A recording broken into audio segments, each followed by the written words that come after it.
which was reviewing I think the last time it had reviewed the State Party report was 17 years ago.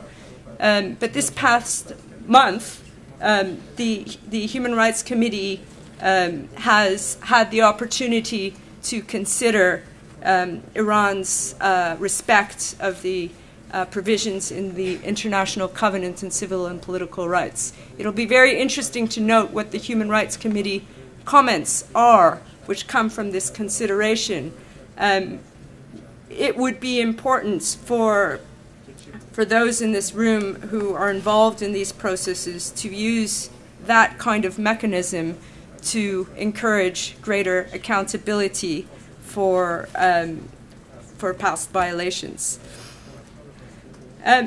Another important issue to note is that with respect to the duties on states, the duties are not just on the states that commit the crimes, but all states have a duty to assist victims to exercise their rights, both with respect to criminal accountability, as I've already noted, but also with respect to civil liability.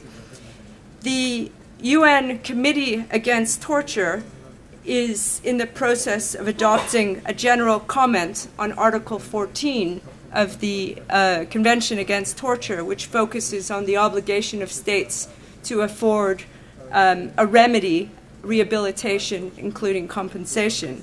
And in that draft general comment, the UN Committee Against Torture makes a very important statement on the need for states to allow victims to bring civil suits wherever those crimes may have occurred. Obviously, there are a number of challenges with respect to implementing these various rights. As has been indicated already, the ability for the International Criminal Court to exercise jurisdiction in relation to the 1988 crimes is highly limited, though, as I've indicated, there are certain interpretations with respect to the continuing nature of the crimes. With respect to the United Nations and whether it may establish a specialized tribunal, certainly that is a much stronger option which should be pushed for. And given the nature of the crimes and the important work of documenting them that has already begun and which will hopefully continue, the strength of the evidence should speak for itself. Other non-judicial or quasi-judicial mechanisms at the United Nations and other forums should also be more fully explored. With respect to national courts and the use of universal jurisdiction, either in a criminal context or a civil context, there are certainly important opportunities. As has been indicated, there is no statute of limitations to bring a criminal trial. So aside from sitting heads of states or foreign ministers,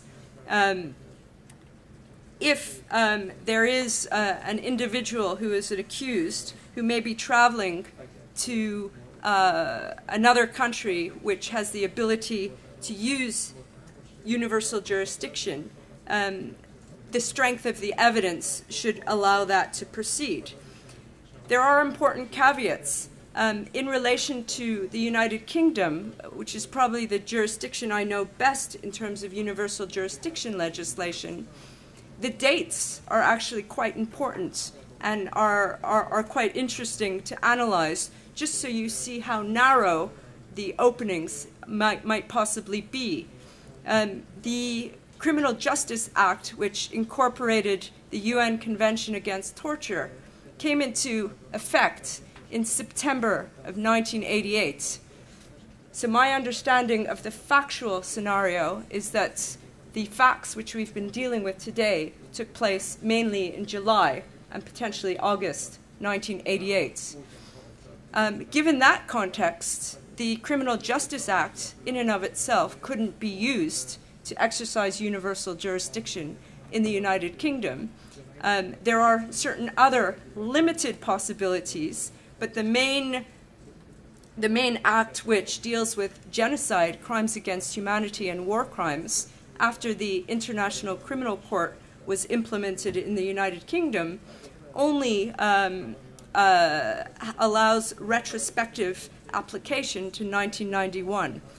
So that is not the situation in every country. However, it's important to note that there are these loopholes and boxes that one must fit complex scenarios in order to see justice, which is not an obvious issue. With respect to civil claims for reparation in different national jurisdictions, the situation is equally complex. The main barrier to bringing civil claims for these types of massive human rights violations has been, in terms of the jurisprudence, the issue of immunities. In continental legal systems, immunities has posed somewhat less of a barrier, but there is currently a case pending at the International Court of Justice, Germany against Italy and Greece, which may clarify the extent to which that might be a useful way forward. In common law jurisdictions, it's been quite a bit more difficult. The jurisprudence is continuing to evolve, but at the moment, it's quite difficult to bring a civil claim against an individual who has a link to the state. There are certain cases which some of you might be familiar with, which touch on Iran in relation to civil claims. And I would say, in that respect, it's important that we all watch this page. The issue is certainly not closed. There are options, there are avenues, and it's important that, despite these limitations which I have identified, we learn from these limitations, we use them, we don't ignore them, but we move forward and we find that small avenue for justice which has got to exist. To conclude, when we think about justice, and this is what I've said at the beginning, justice is about acknowledging the harm for these massive violations. It's important that we don't only focus on judicial mechanisms, but we also look broader at the types of initiatives that can be undertaken to serve the survivors' quests for some form of acknowledgement of the harm that's been done. This can include non-judicial, more truth commission type processes and other types of mechanisms, which I would say do not replace criminal or civil justice, but they are complementary and we can proceed with them as soon as possible. Thank you.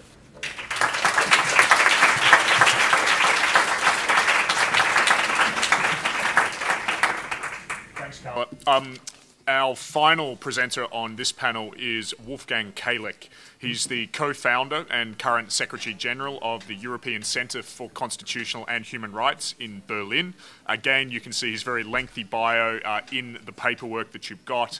Wolfgang, I'm sure, is very well known to many of you, not least because he did attempt to file a suit against Donald Rumsfeld in 2008 for war crimes and torture committed at Abu Ghraib and Guantanamo Bay. Wolfgang, thanks very much. Yeah, thank you, and good afternoon to everybody. I'm so sorry to bother you with another speech, and it's not even the last one. And I have to admit, I'm already so confused that I don't know where to start to read my notes. So I hope I come through. I was asked to talk about mechanisms to hold those accountability who were responsible for the crimes we heard a lot about the whole day in 1988 in Iran. To think of that, to think of those accountability mechanisms, you have to be kind of schizophrenic. Because on one hand, you have to be very realistic. You have to be very realistic. All of these accountability mechanisms, all of these legal venues are dependent from political decisions. And all those who are responsible, who are the decision makers, are not likely to be in favor to hold those accountable who committed the crimes in 1988. To start with Iran, because this should be the first place. The crimes have been committed in Iran from people from Iran against people from Iran. So, as you all see, there is no way to hold them accountable. No way, maybe not today. I have to, that's already an important remark. But all the other venues I mentioned are dependent from decision makers, so be realistic. On the other hand, if you are only realistic, reality can paralyze you.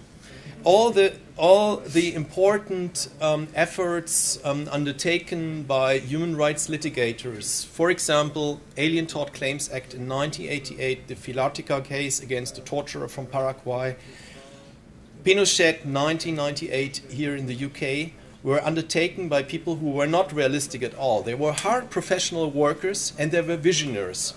And only this combination made the breakthroughs in human rights litigation possible.